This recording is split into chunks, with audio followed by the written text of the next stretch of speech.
Back in the 50s, we'd never had it so good, although some of us had never had it at all. Great Britain was going to get greater. Everyone was going to have cars and money. So they took a load of Geordies, Scots and Cockneys out of the rundown mines and the shipyards and dumped them in the middle of green and pleasant England. They built a new town and called it Telford. Their kids were going to grow up happy, healthy and well paid, making car door seals for British Leyland. 20 years later.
The location for Dawley Newtown's first industrial site was a small hamlet in South Telford called Cuckoo Oak.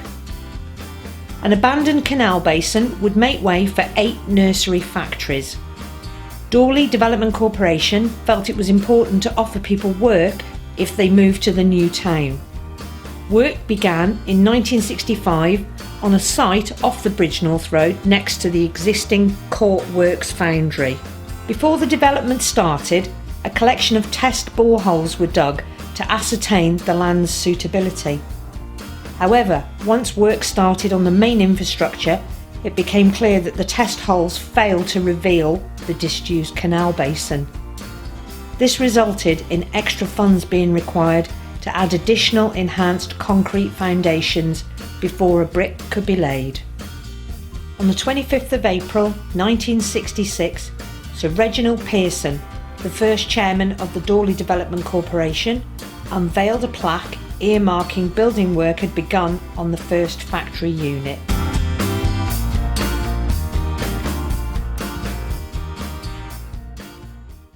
As you can see, we're at Tweedale Industrial Estate, one of the first industrial estates to be built in Dawley New Town. Now, as I've said, Dawley New Town. The Telford name wasn't even thought of then, and this was the first industrial estate. Come and take a look at this plaque. This plaque says, as you can see, this plaque commemorates the start of the building on the first industrial site to be developed in Dawley New Town, and was unveiled on the 25th of April 1966 by Sir James Reginald Pearson, first chairman of the Dawley Development Corporation. That is a really interesting plaque. Just look how old the signs up at the top there, the letters really look. You can see the industrial estate is now on its last legs. There's only a handful of buildings left. A lot of the big units like Wilcoddicks have been all flattened. Coventry Hood seating at the top there, that's also been flattened as well.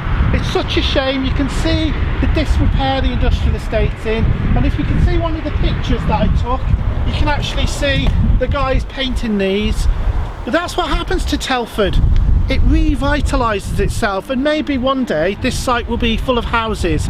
But one important bit of history about this particular site, as you can see, it was originally on the site of the original Tweedale basin, and that was a canal basin in here, and that's how it got its name, from the basin. And they found a large cast iron tugboat in here, which is been restored, and that's actually at Bliss Hill Museum. But I think its days are numbered. As we head to our next destination, Sutton Hill, it's worth noting that in 1965 this area was undergoing epic drainage work.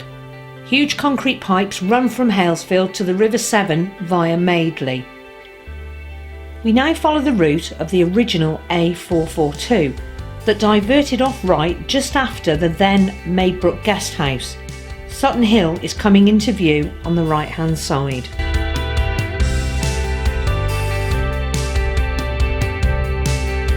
In 1965, preparation began on creating the Sutton Hill housing estate, named after the nearby Sutton Wood, an area of Sutton Maddock.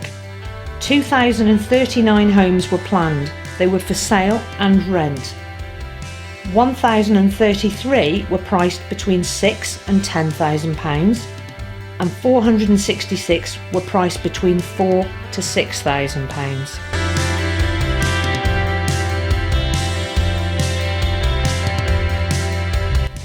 Eventually, 1,233 were built by the Telford Development Corporation for rental.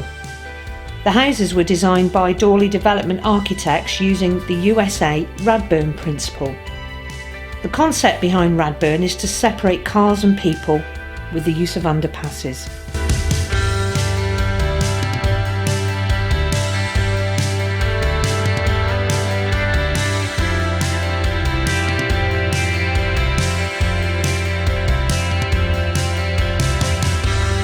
Sutton Hill featured the superblock, which involved small clusters of housing, giving just a 3/4 of a mile walk at the most to the local centre from any direction.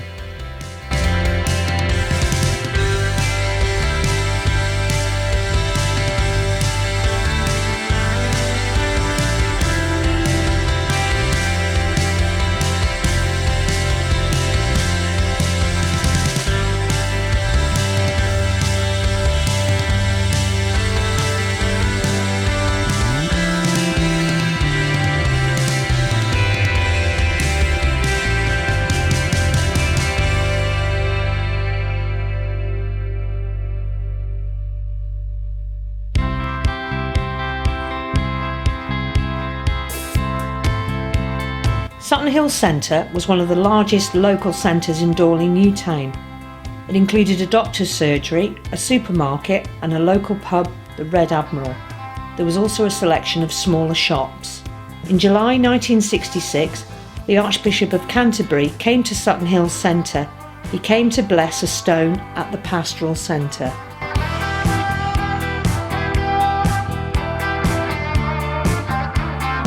This size local centre was never to be repeated on other estates. In 1968, the Lord Mayor of Birmingham came to Sutton Hill and opened the local centre.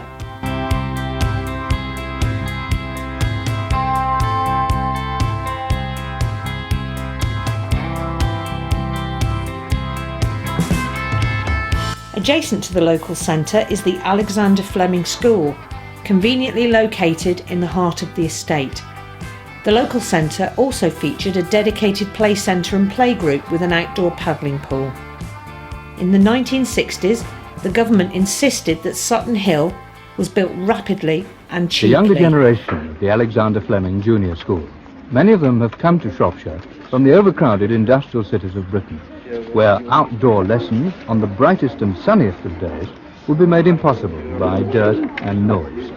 The accents of Ireland, Wales, even Australia have become diluted already, but a Scot is a Scot forever.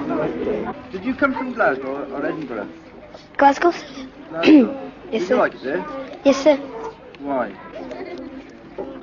Well, sir, there was more hills to climb on, and I just like it there, sir. I came here first when school started, and there's lots of people here, and I made friends with them the first day, and that's carried on with them. Where do you come from? Birmingham and Smethwick. And do you like Telford? Yes. What particularly do you like about it? The countryside, and there's nice houses, and there isn't anyone to bosh her around in any bullies, and there's fresh air, there's no big factories, and no big main roads, because you can walk around the estate without any main roads. So you're really a proper Aussie yourself, are you? Yes. We come over by ship, but we had to leave all our friends. Like we didn't have anywhere to stay. Went straight to Birmingham, and we stayed there for a couple of days. And we went up to Leeds, stayed there for about 6 months. Then we come down here. Wolverhampton. Then I came from Tettenhall, where we lived in a large house, 2 or 3 flats in. Then we came from Wales. Can't remember which part. What do you think of Telford? Do you like it? Yes, I think it's a fantastic place. Well, it's The citizens-to-be of the city of the future, a city which today is little more than a name in search of an identity.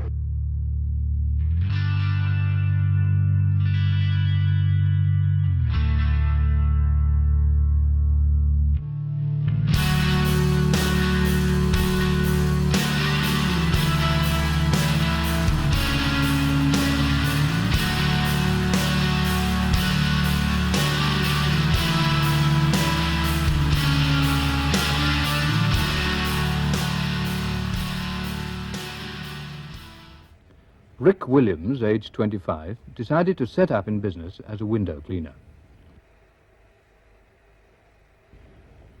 The Williamses, Rick, his wife, Pauline, and their small daughter, Michelle, live in a split-level house on Sutton Hill.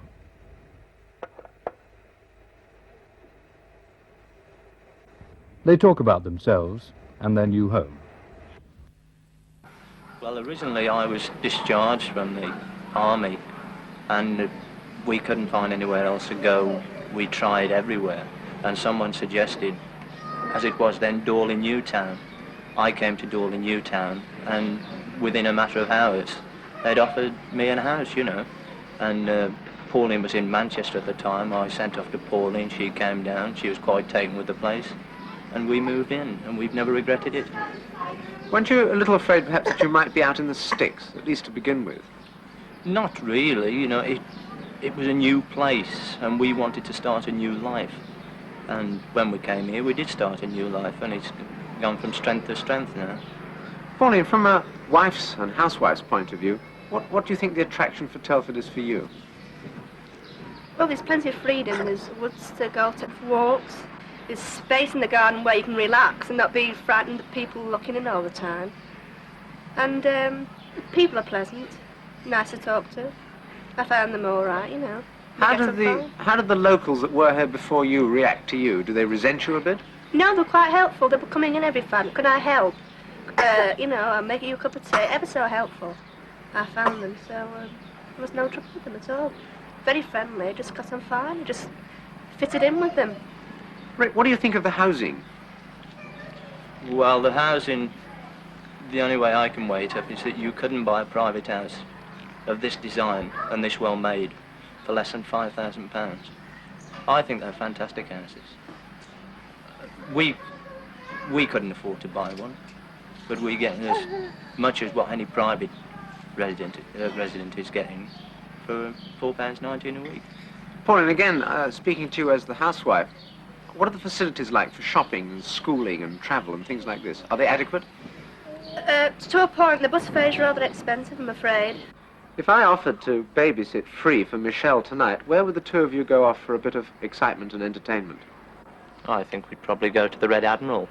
The evenings are the only times that we have to meet our friends, and we know practically the majority of them go there, and we go there for a quiet drink with them.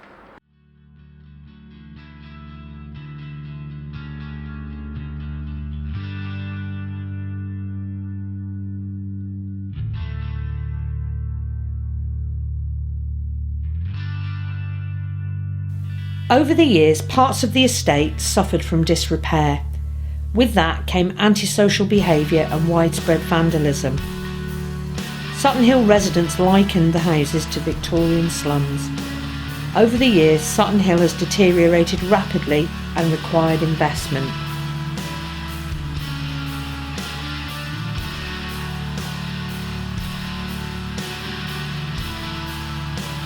Some parts of Sutton Hill became no-go zones and awaited demolition.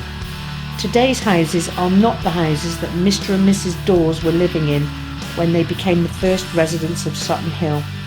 They met the Queen during her visit to Telford in 1967. Help was needed, investment was required to revitalise Sutton Hill. In 2010, a £7 million revamp was underway with the help of the Homes and Communities Agency. It included the demolition of 32 houses to be replaced by housing association homes, 2 new shops with flats above were built, a new centre was born. One thing we can say about Sutton Hill is the massive transformation it's enjoyed over the last few years.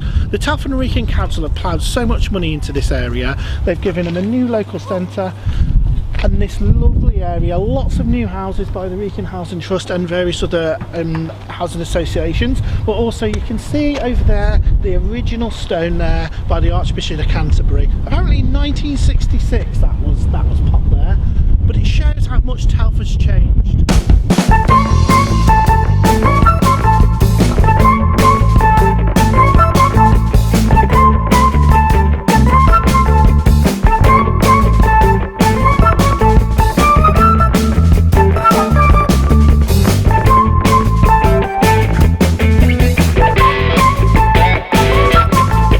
Sutton Hill also had its fair share of privately owned homes, with big developments built at Sutton Heights, which is adjacent to the golf course. The first housing developers to come to Sutton Hill were Wimpey Homes and Second City Homes.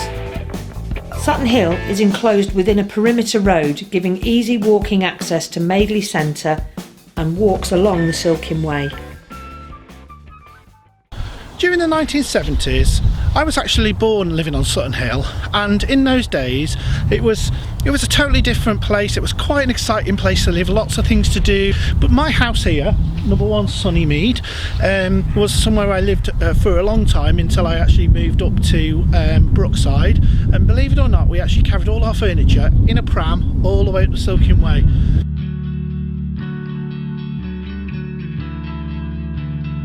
How can we forget Seven Walk? The DDC's idea of community living. It was affectionately known as the Bronx.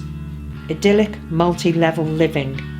Built in 1966, these 2 and 3 bedroom flats were created around a central walkway which led into the heart of the local centre.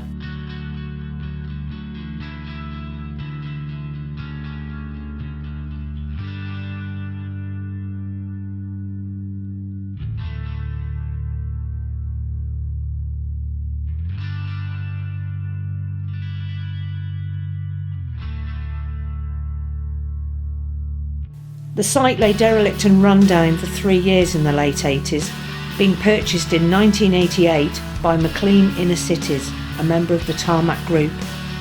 Mr. Frank Jones, chairman of the TDC, said, "This development is one that we did not get right and became difficult to let and was prone to vandalism."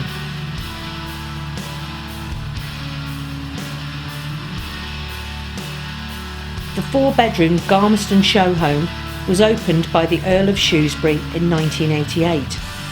McLean set about rebranding the street, calling it Tudor Gardens. There were 3 and 4 bedroom townhouses. The flats were converted into townhouses and sold to the general public. This was an award-winning regeneration scheme at the time.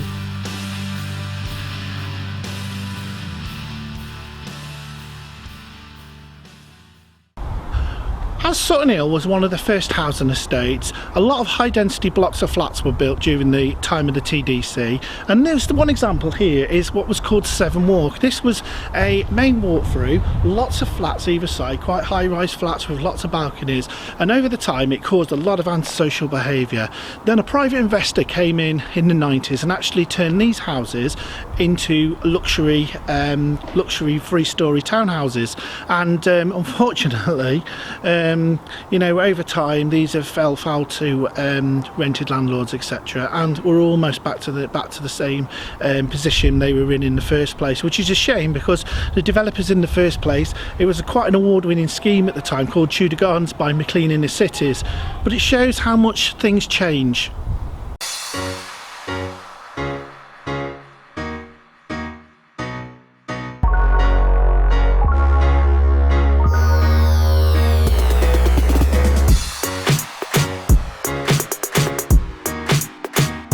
The estate of Sutton Hill was finally completed in 1972. Let's go and see where the residents of Sutton Hill worked.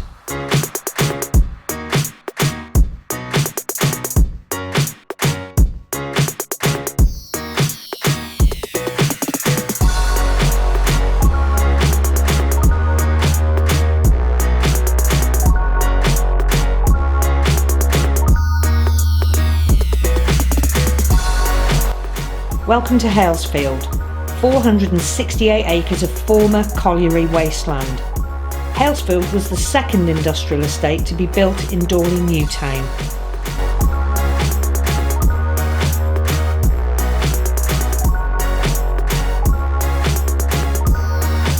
Work started in 1966 on the reclamation of the land.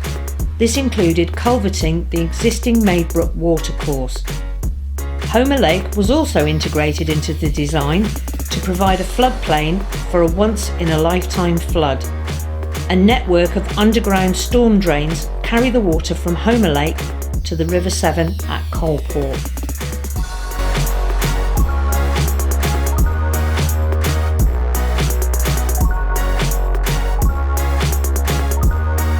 One famous landmark of Halesfield was the Matterhorn, a smouldering tower of colliery waste.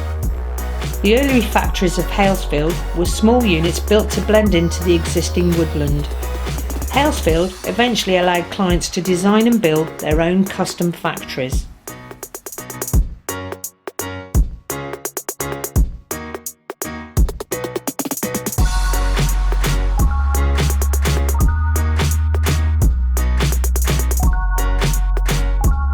A marketing campaign called Come to Telford was launched in 1968, encouraging people and businesses to come to Telford. This resulted in companies such as Bat Industries and IHW and Chinsano to locate to Halesfield. In 1969, Eton, Yale and Town came to Telford, bringing 600 new jobs.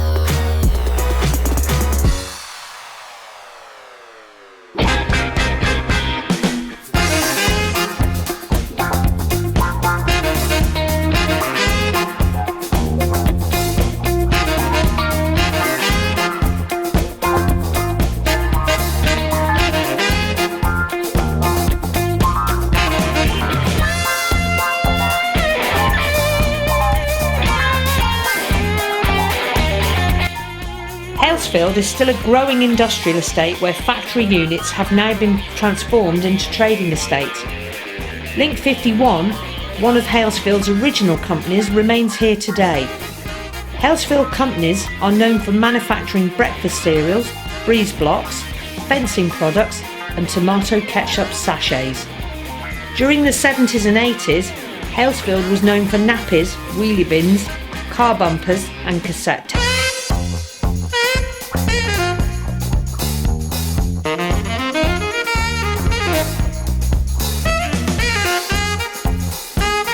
Halesfield got its name from the former Halesfield coal mine. Kemberton Colliery was the last surviving coal mine in South Telford, closing its doors in 1970. The relics of this former industry can be seen with the integration of the former pithead baths, now being used as a car repair garage. Also, the original colliery offices were utilised as a nursery for over 20 years. Halesfield is still growing, with plots of land still available for custom-built factories. The story is still unfolding and provides work for many of Telford's residents.